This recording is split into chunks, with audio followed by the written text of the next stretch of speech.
Go with me to August 27th, 1883. 1883. It started just like any other day, except for our planet. In fact, our planet woke up in what I would say a really bad mood, to the point when it screamed. It screamed louder than it had ever screamed before or since. The sound was recorded at 310 decibels. 310 decibels. Now, to put that in perspective, our normal conversations that we have are anywhere between 50 and 60 decibels. My wife says sometimes I'm in the 40 to 30 range, or 30 to 40, depending upon. On a given weekend at a football stadium, especially if it's enclosed, the sound can go to as high as 100 decibels. A rock concert, again, depending upon the rock band, can go up to about 110. Thunder, 120. And if you're brave enough to stand behind a jet airplane taking off, it can get as high as 140 decibels. Between 150 and 160 decibels, your eardrums vibrate so much that they rupture. So just imagine 310 decibels.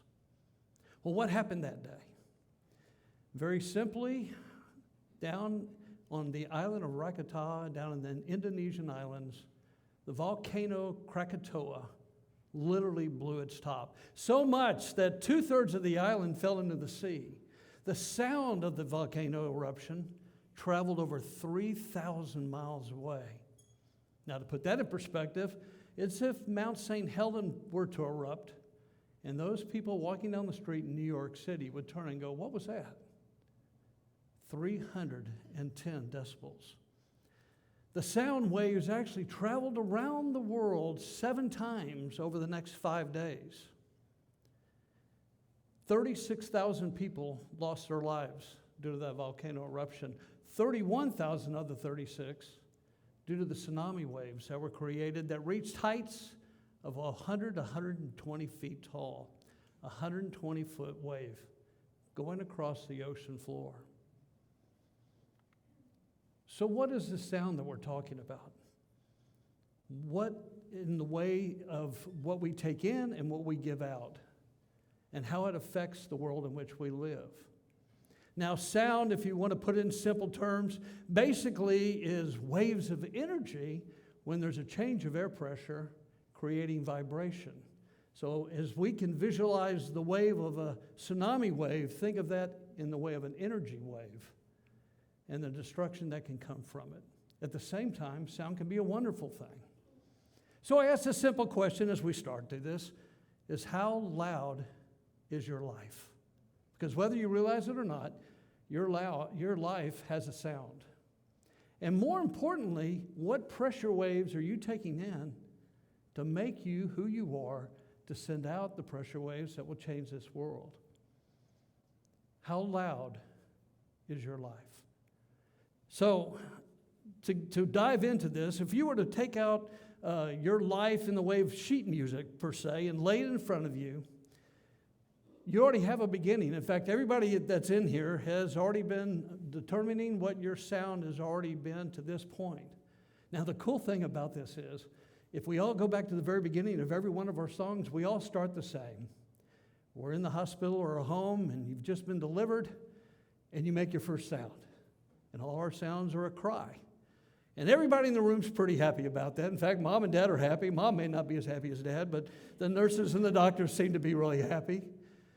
And then maybe 2 or 3 days later, at night about 2 o'clock in the morning, that same cry, maybe not as joyous as what it was the day before. But you, at that point in time, even though you are unaware of it, I sure don't remember, you are starting to develop a sound to necessarily meet a need. And all of a sudden you're taking in, by creating the sound of things like food and, hey, I need changed. And you also have laughter. It's not just the crying that does it. But from that point on, if we were to look at your music, your life has took a turn in developments of good times and bad times. So here we are today talking about what is your sound and how loud is your sound? What kind of a difference are you making today and from this point on? So if we were to take that sheet of music, let's look at three different things that to me really do define what our sound is all about. For me, it's purpose. Purpose is probably the toughest thing that we struggle with early, especially on life. What is my purpose in life? Why am I here? I find it interesting. Even the movie Barbie a year ago, she had a song saying, "What was I made for?" Thought that was kind of weird from a doll's perspective, but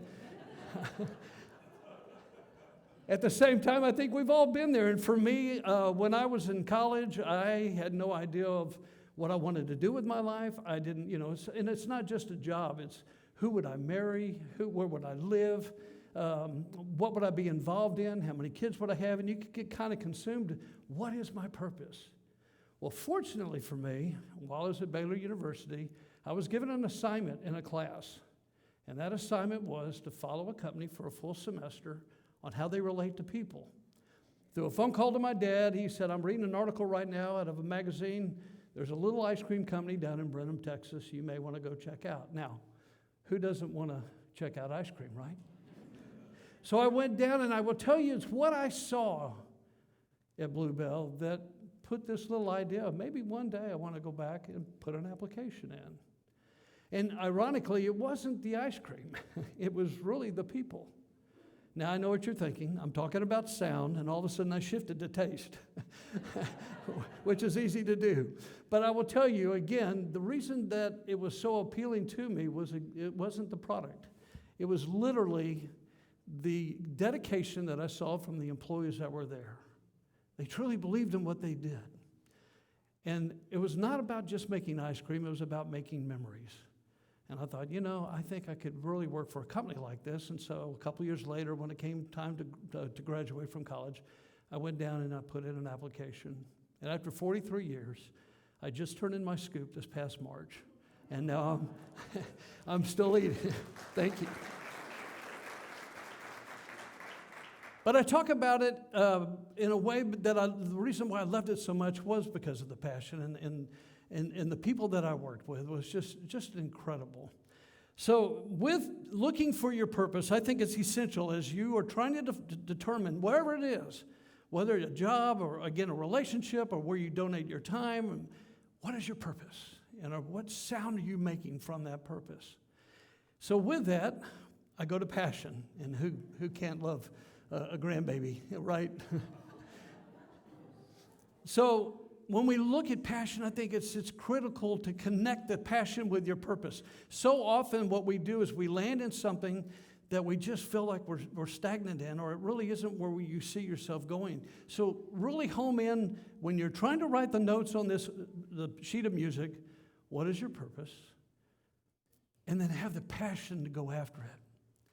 Helen Keller once communicated and said, "The only thing worse than being blind was having sight, but no vision." And that's really, really powerful. So when you wake up, what is your purpose, and where's the passion to go with that purpose?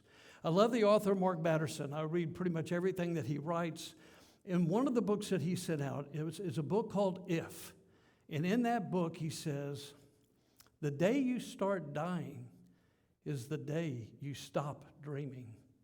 And ironically, the day you start living is the day you find a dream worth dying for. He goes on to say, at some point in time in our life, we stop living out of imagination and we start living out of our memories. And that's the day we stop creating the future and start repeating the past. That's the day we stop walking by faith and we start walking by logic. And unfortunately, that's the day we give up on what if possibilities and end up with if only regrets. What's your passion? Your passion and your dream should be stinking big. Go for it. And it should connect with your purpose. But I go to my third element that's probably the toughest of all the elements. I hate to leave my little granddaughter here, but we have to. We'll talk to you later. See if we can go to number 3, and that is patience. This is by far the hardest for me. We had a 7-hour drive down here yesterday that took a little over 9 hours, and my wife repeatedly said, "Where's your patience?" And I kept thinking, this is in my talk. I left it in my talk. But, in all honesty, it's the patient part of our lives They're in the process of being molded. We're in the process of being shaped and made. It's the part of that we don't like. I mean, I have the passion to play golf, and I love it, but I found out early on that's not my purpose.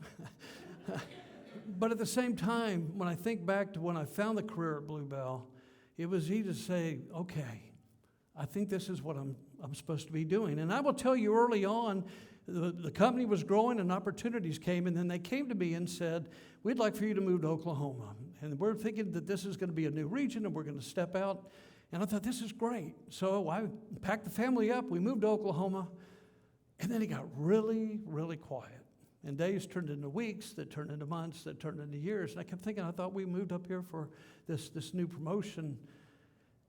And the call finally came, and they called me in, and when we sat down, I could tell this isn't one of these fun conversations, that things really weren't going the way I thought that they were supposed to be going. And what had happened is I'd lost my sound. And so they went over about 45 minutes of going through the things I should be doing that I wasn't, and things that I wasn't doing that I should. And at that point in time, I thought, this isn't good. I didn't argue with them, but I thought, just isn't right. And then I realized when I went back to my room at the hotel during this conference, that they heard something before, something in me. And I'd lost that. So I could get mad and walk out the door and look for another way to do my sound, or I could listen to the fact that they believed in what I had before and do something about it. And that was by far the most changing event in my career. At that point, I said, okay, whatever they ask, and if this is truly where I believe I'm supposed to be, which it was, then I'll make it the very best I can. And so I shifted my passion to go after the purpose. And in that process, it did take patience. But about 6 years later, ironically, I ended up in our manufacturing plant where they asked me to run a manufacturing plant in Broken Arrow, Oklahoma. And again, I'm a marketing journalism major, and they're asking me to oversee a plant. But what I realized in that, when that day came, was that they didn't want me to go to make the ice cream. We had people to make it. They wanted me to go to surround all that I knew to help them find their sound. And through that process, collectively as a company, we would make, in this case, the best ice cream we knew how to make. But more importantly, we could be the very best that we could possibly be. And so for 6 years, that's exactly what I did, thinking that's where my career would end. What I didn't realize, 20 years later, after I had moved down to our Brenham office, when the opportunity came to the position of president and CEO, when they asked me to fill that position, I thought back, it was because of the fact that through the patient process, I was in a position then to step into that role. Something I never dreamed of, something that I couldn't see from that perspective. But at the same time, when you believe in the purpose part of it and you go with a passion to be the very best you can be at whatever it is that you're doing, then the opportunity comes and the door's open. I can't help but think, and you can see in the picture, of the story about the Chinese bamboo tree. Now, the Chinese bamboo tree is one of the tallest, if not tallest, trees that grow on our planet. It reaches heights of 90 feet tall.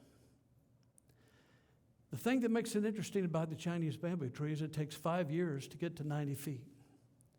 But more importantly, for 4 years and approximately 47 weeks, you don't see it come out of the ground, or if you do, it barely comes out of the ground. But those last 5 weeks of that 5-year period, it shoots to 90 feet in the air. So I ask you this simple question. How long does it take to grow a Chinese bamboo tree? 5 weeks or 5 years?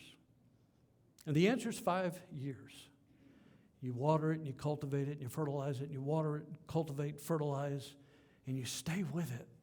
And during that process and during that time when you really don't see what is this all about, and you can get frustrated and walk away, if you truly believe the passion and you truly believe in the purpose, you stay with it. And one day, that 5-week period comes and you shoot out of the ground and you reach for the sky. Wow, what a difference that you can make in your song. So I ask a simple question I go back to, how loud is your life? And when I say that, it's not necessarily the tone, but it's your life. And when you write out from this point on moving forward, do you want to be a 100-foot tsunami wave or a 100-foot bamboo tree? The choice is yours. We can go out and make a difference. And if we collectively, as a company, as a country, as a community, be the very best we can be, just think of the symphony that can come from an incredible sound. That's the challenge today. How loud do you want your life to be? Go and make it beautiful. I want to hear from you. Thank you.